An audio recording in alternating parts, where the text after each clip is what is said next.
ভিতৰত আপোনালোকে জানে যে বিটিএডিৰ বা বিটিআৰ অঞ্চলৰ ক্ষমতাখিনি যি অভিকেন্দ্ৰ হৈ আছিল কোকৰাঝাৰ অৰ্থাৎ বিটিচিৰ পৰিষদখন সেই পৰিষদৰ পৰা ক্ষমতা কৰ্তন কৰি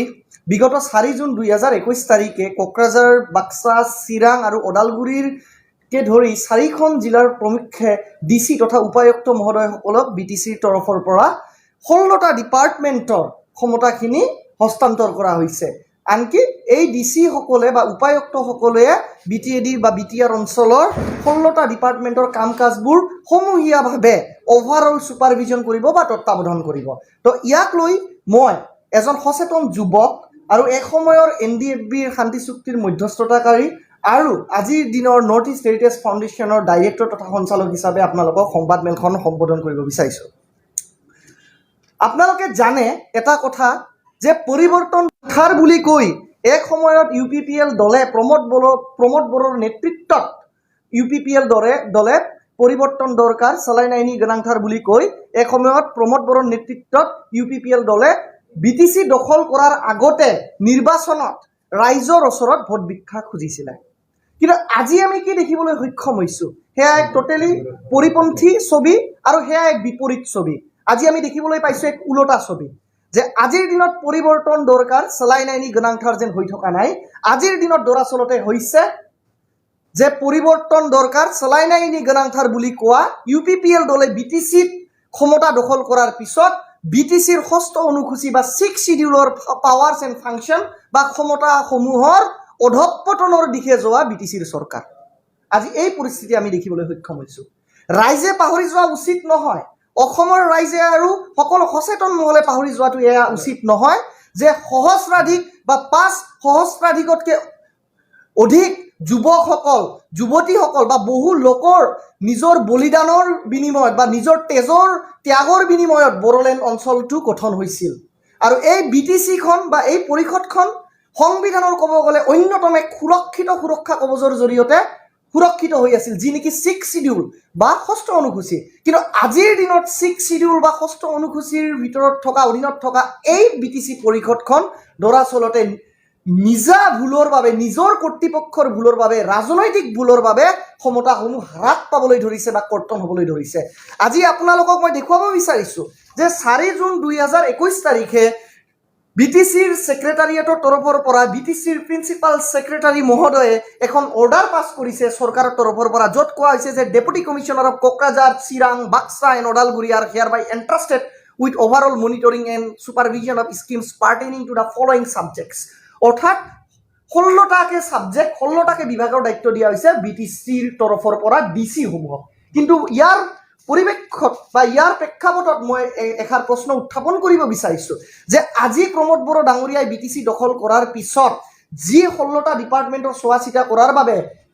ডিসি বা উপায়ুক্ত মহোদয়সমূহক ক্ষমতাখিনি দিলে কিন্তু প্ৰমোদ বড়ো ডাঙৰীয়াই আজি নিশ্চিতভাৱে ইয়াৰ জৰিয়তে কি বুজাব বিচাৰিছে যে প্ৰমোদ বড়োৰ নেতৃত্বাধীন ইউপিপিএল চৰকাৰখনে বিটিচিৰ এমপ্লয়ী বা কৰ্মচাৰী বা বিষয়া আমলাসকলক বিশ্বাস নকৰে নেকি যদি প্ৰমোদ বড়ো ডাঙৰীয়াই নিজৰ এমপ্লয়ী বা নিজৰ দলৰ নেতাসমূহ বা নিজৰ দলীয় মিত্ৰজোঁটৰ চৰকাৰৰ ইএমসমূহক তেওঁ বিশ্বাসত ল'ব পৰা নাই তেওঁৰ বিভাগীয় মুৰব্বীসকল CSD ডাইৰেক্টৰ এডিশ্যনেল ডাইৰেক্টৰ যুটীয়া সঞ্চালক জইণ্ট ডাইৰেক্টৰ সমূহক যদি তেওঁ নিজৰ আস্থাত ল'ব পৰা নাই তাৰ বাবে ভুল কোনে তাৰ বাবে জগৰীয়া কোনে তেওঁটো নিজেই আজি বিটিচিৰ এমপ্লয়ীসমূহক বিশ্বাসত ল'ব নপৰাৰ কাৰণে আজি প্ৰমোদ বড়ো ডাঙৰীয়াই ডিচি সমূহক 4খন জিলাৰ ডিচি সমূহক পাৱাৰখিনি বিটিচিৰ পাৱাৰখিনি কৰ্তন কৰি 4খন জিলাৰ উপায়ুক্তলৈকে হস্তান্তৰ কৰিছে এয়া অতিকৈ দুখজনক কাৰণ মই এখাৰ কথা ক'ব বিচাৰিছো অৱশেষত এই প্ৰেছ মিটটো কৰাৰ সময়ত যে আজি এক লজ্জাজনক কথা আজি আপোনালোকক মই এটা কথা দেখুৱাব বিচাৰিছো এখন পত্ৰ 5 জুন 2021 এয়া পত্ৰখন প্ৰেৰণ কৰিছে অতিৰিক্ত উপায়ুক্ত অৰ্থাৎ additional deputy commissioner of Kokrajhar Rajiv Das মহোদয়ে আৰু এই অৰ্ডাৰখনৰ জৰিয়তে বিটিচিৰ অধীনত থকা সমূহ পৰিষদীয় দপ্তৰৰ বা পৰিষদীয় ডিপাৰ্টমেণ্টৰ যিমানবোৰ অধ্যক্ষ আছে all head of the department বা council head of the department director সঞ্চালক অতিৰিক্ত সঞ্চালক যুটীয়া সঞ্চালকলৈকে নিৰ্দেশ প্ৰেৰণ কৰা হৈছে যে বিটিচিত যিমানবোৰ কাম কাজ চলি আছে সেই কাম কাজৰ খতিয়ান ডিচি সমূহক এডিচিৰ জৰিয়তে জমা দিব লাগে এয়া লজ্জাজনক কথা যে এখন 6 শিডিউল বা 6ষ্ঠ অনুসূচীৰ দ্বাৰা সুৰক্ষিত পৰিষদখনৰ বিভাগীয় মুৰব্বী যিসকলে এখন পৰিষদৰ বিভাগৰ অলিনল তেওঁলোকক এডিচিৰ দৰে বা এজন অতিৰিক্ত উপায়ুক্তৰ দৰে এজন নিম্ন স্তৰৰ সামান্য এজন এচিএছ অফিচাৰে আজি অৰ্ডাৰ পাছ কৰিবলৈ সক্ষম হৈছে। ইয়াতকে দুখজনক কথা কি থাকিব পাৰে যে যি বড়ো জনগোষ্ঠীয়ে সংগ্ৰাম কৰি অস্ত্ৰ সংগঠনৰ লগতে জড়িত হৈ সশস্ত্ৰ আন্দোলন কৰি বা এপছুৱে গণতান্ত্ৰিকভাৱে বড়ো আন্দোলন চলোৱাৰ পিছত হাজাৰ হাজাৰ লোকে জীৱন ত্যাগ কৰাৰ পিছত বড়োলেণ্ডখন গঠন হৈছিলে, বিটিচি চৰকাৰ গঠন হৈছিলে, আজি সেই বিটিচিৰ ক্ষমতাৰ অধঃপতন হ'বলৈ ধৰিছে।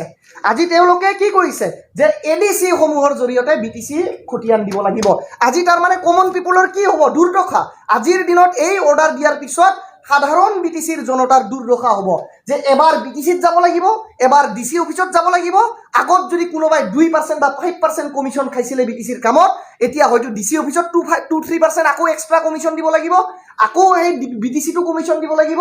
আৰু সময়টো 10 দিনৰ জেগাত 20 দিন লাগিব। এবাৰ ডিচি অফিচ, এবাৰ বিটিচি অফিচ। আজি প্ৰমোদ বড়ো ডাঙৰীয়াই অৱশেষত কি কৈছে ইয়াৰ পৰা বাচি যাবৰ কাৰণে যে আমি দুৰ্নীতি ৰক্ষণাবেক্ষণ দিবৰ কাৰণে বা দুৰ্নীতিক যি ভ্ৰষ্টাচাৰ চলি আছে সেই দুৰ্নীতিক শেষ কৰিবৰ কাৰণে বা ৰোধ কৰিবৰ কাৰণে আমি ডিচি সমূহক পাৱাৰ দিছোঁ যাতে কৰাপশ্যন নহয় স্কিমবিলাকত। আৰে প্ৰমোদ বড়ো ডাঙৰীয়া, মোৰ মৰমৰ প্ৰমোদ দাদা, আপোনাক হাত জোৰ কৰি মই এটা কথা কৈছোঁ দাদা, আপোনাক সন্মানে কৈছোঁ যে আপুনি যে ডিচি সমূহক পাৱাৰ দিলে, কালি যদি ডিচিসকলে কৰাপশ্যন কৰে, কালি যদি ডিচিসকলে অধিক দুৰ্নীতি কৰে, আপোনাৰ দম আছেনে? আপোনাৰ কনষ্টিটিউশ্যনেল পাৱাৰ আছেনে? আপোনালোকে ডিচিসকলক ট্ৰেন্সফাৰ কৰিব পাৰিব, ডিচিসকলক সাসপেনশন কৰিব পাৰিব, ডিচিসকলক নতুনববীয়াকৈ এপইণ্টমেণ্ট দিব পাৰিব? সেই পাৱাৰটো আপোনালোকৰ ওচৰত নাই। প্ৰমোদ দা, আপোনাৰ যদি সৎসাহস আছে আপোনাক মই মুকলি প্ৰত্যাহ্বান দিছোঁ, আৰু আপুনি যদি নিজকে যোগ্য পিতৃ মাতৃৰ যোগ্য সন্তান ভাবে তেতিয়াহ'লে সৰ্বপ্ৰথমে বিটিচিৰ অধীনত থকা 4খন জিলা যি নেকি চিৰাং, বাক্সা, ওদালগুৰি, কোকৰাঝাৰ, এই 4খন জিলাৰ ডিচি আৰু এছপি সমূহৰ এপইণ্টমেণ্ট দিয়া, ট্ৰেন্সফাৰ কৰা আৰু সমূহ ভুল কৰিলে সাসপেনশন কৰা ডিসিপ্লিনাৰী পাৱাৰখিনি আপোনাৰ হাতত আনক। অসম চৰকাৰৰ পৰা কাঢ়ি আপুনি হোম পাৱাৰখিনি আনক বিটিচি অঞ্চলৰ বাবে। তাৰ পিছত আপুনি ডিচিক পাৱাৰ দিয়ে নে এডিচিক পাৱাৰ দিয়ে নে এছপিক পাৱাৰ দিয়ে নে কোনোবা পিয়ন চকীদাৰক পাৱাৰ দিয়ে, অসম চৰকাৰৰ তাত আমাৰ ক'বলগীয়া নাই। কিন্তু আপুনি শাস্তি বিহিব পৰা আপোনাৰ ব্যৱস্থা আছে নেকি? মানুহক ঠগিব পাৰে প্ৰমোদ দা, কিন্তু বিভিন্ন শাস্ত্ৰত কৈ থৈছিলে যে নিজক কোনেও ঠগিব নোৱাৰে। আপুনি নিজৰ বিবেকক এবাৰ উত্থাপন কৰি চাওক, নিজৰ বিবেকক এবাৰ প্ৰশ্ন সুধি চাওক যে আপুনি বিটিচিৰ ৰাইজৰ কাৰণে এয়া ভাল কৰিছে নে বেয়া কৰিছে। নিশ্চিতভাৱে আপোনাৰ প্ৰশ্নৰ উত্তৰ আপুনি গম পাব।